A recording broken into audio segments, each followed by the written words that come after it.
Thank you, Rajiv, for doing this again.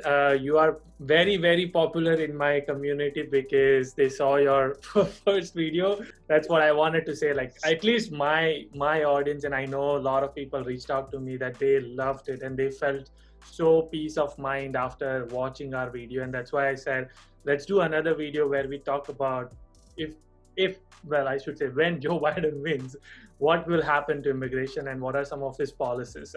So that's, and you're like, okay, let's do it. So that, thank you so much for doing this. Absolutely. What Mr. Biden said, if you look at his, and you can read as well as I can, there's nothing here that you can't read, that within the first 100 days, he's going to try to reverse everything. Now let's be realistic about what he can and cannot do. What he can do is he can take away all the executive orders. What does that mean? Visas are open. Anybody can go get a visa stamp. Yeah. Just having people who are reasonable at the helm of a government makes the entire bureaucracy reasonable. Okay. So as soon as there is a shift in power, already it's going to happen. So first thing, all the executive orders gone. Regulations are a little trickier. In order to deregulate, you have to regulate. Yeah. But you can do it in a very quick manner. But Biden has his suspicions of H-1B visa.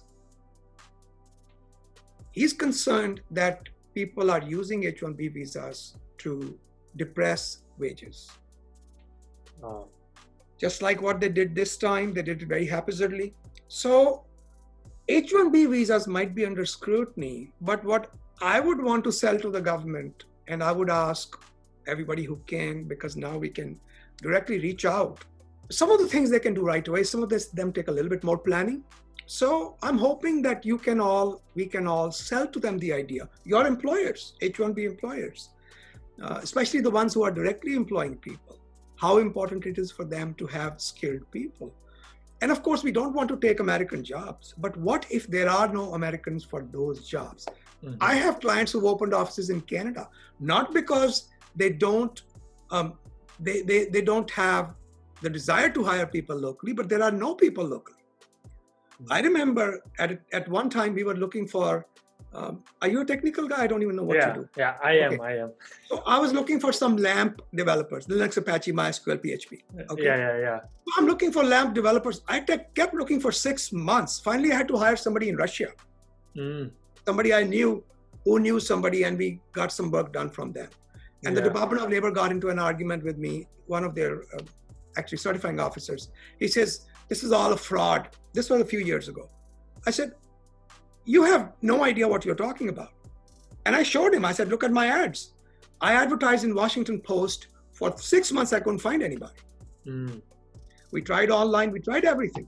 So perception is important. Make sure you make the government understand, whether you float petitions, whether you write op-eds, whether you reach out to all the news media, etc., that you know, whether it's YouTube, make yourself known, make your position known. And I really don't care how important the job is to you. What USA cares is, why is your work important to the United States? Correct. Yeah. That's the attitude of most lawmakers, and rightfully so. They are not here to protect you, they are here to protect the country. We need younger people. These points need to be made to the government. And these are all data from the government sources and non-profit organization sources. So H-1B, in the long run, will depend upon how well we can convince the government how to shape it. And it can only be a conviction and a convincing based upon evidence and the truth. We don't want to spin lies. Okay? Right. So H-1Bs long-term are uncertain, short-term they will ease up. That's for sure. Okay? Yeah. Now, one of the interesting things they can do is, for example, Department of Labor raising wages, those regulations are in court, right? If you want to deregulate, you have to put on more regulation. But what if you walk into court and say, okay, we settle this case, we'll take away these regulations? You can do that. You don't have to deregulate by regulation. You can just settle the case. And when you say take away, as in like, we don't want this regulation. Okay. Yeah. Let's go back to the old regulations. Got it. They can do that. Yeah. That's what I would recommend. Right. That before you make these huge changes, make sure these changes are really proper. And a bipartisan study would be important. I think different professions should be studied. And what Mr. Biden said was in his agenda that he wants to take away the quota, random quota. He also wants local governments to be able to petition for certain visas. Right. Like they have in Canada. Yeah. So you could have, for example, let's say that there's a university town and they need more professors. So they could ask for some easing off on the visas. I don't know exactly what they're thinking. Right now, these are just concepts. What I liked about was, and I tweeted about that today, that Joe Biden wants everybody who has an American PhD to get a green card automatically. No questions asked. Oh, wow. Those were the two things which I was going to focus on. Like one was obviously H-1B, which you talked about. And the second one was green card. See, right now, the visa system is that every country gets a certain raw number of green cards, employment-based, family-based. Whether you are a country of 1.3 billion, by the time I finish talking, it's probably 1.4 billion. We work fast. Yeah. So whether it's a country of 1.3, 1.4 billion people or a country of 600 people like the Vatican City, the truth of the matter is that we have the same number of visas. And what Mr. Biden said he could do is take away the per country limit. So within a year, you should start seeing some movement. That's going to be the green card side. Let's see, what else did I want to talk about? Procedurally, he talked about green cards. He did appreciate the importance of immigration. He did appreciate the fact. Right. Go ahead, look at anything else you want me to talk about. He says modernize America's immigration system, and I don't know. That's point-based system. Point-based system coming up. Okay. That's code for point-based system. Got it. In the year 2013, we passed along 1,400 freaking pages of law, which I read every bloody word of, and then the Republican-controlled House didn't even take it up. Senate passed it, bipartisan bill. Everybody loved it. What were the key features? Anybody who had a PhD from USA got their green card. Anybody who had a master's degree from USA got their green card. If you had a PhD from any country, you got your green card relatively quickly. We went into a point-based system, which was based upon your education, ability to work, your age, all those things combined, like other countries. That's modernization. I think that's what he means. Okay, got it. Okay. Do you think any changes to OPT F1 visa or for students? I don't think so. Like I said the last time, there are people who are misusing. Let's kick the hell out of them. I have no problem with that. Yeah. Okay. When they do things like that, misuse the system, let's kick the hell out of them. But people who are honest, and I know so many, every one of them is my client, I can tell you that. Because people who want to cut corners don't work well with us. Right. People who want to go by the law. If somebody says to me, I'm writing an H-1B job description with them. We are pointing out certain things. And we say, okay, what does this guy do for this purpose? For example, Linux, at what level does he work? Is he working on the kernel? Is he just doing scripts? Is he, there's all different things. Yeah. It depends upon the depth of their knowledge. And if he tells me, well, he really works on modifying the kernel, but let's write down scripts if that makes the salaries. I said, no. You can change the job, but you can't change the job description. Right. Tell me that he's going to only work on C shell or bone shell. I'll write it down for you. But if he's going to work on something else, don't tell me that. Yeah. Because I will not submit paperwork that's false. Correct. Okay. Right. So when we start doing that and build back the trust people should have for us and make our contributions useful to the country, I think it automatically works out. Yeah, we'll definitely bring you back when something happens and when there's complex language involved, and to make it like simplified for like people who don't understand that. Hopefully you don't start charging. You're like, Yuri, I'm gonna start charging you now. See, I have enough to eat. I'm a fully vegetarian guy. I don't like to eat out. I make my own food. I don't drink. Nice. Last time I took a vacation was 25 years ago. My every day is my vacation. Wow. So my life is very simple. Nice. Awesome. Don't need to charge you. I'm okay. Yeah. Awesome. Thank you so much for doing this again. This means a lot. Yep. Take care, Bye. everyone. And I don't know if you've seen the comments, but Oh, I did. I actually I did see the comments, and I thank you all. A couple of things I want to point out. First of all, people were saying they didn't know how to reach out to us. Easiest way is our website is immigration.com, and you can just send me. My direct email is help@immigration.com. Okay. Help@immigration.com. And we have been doing community conference calls for people for over 20 years.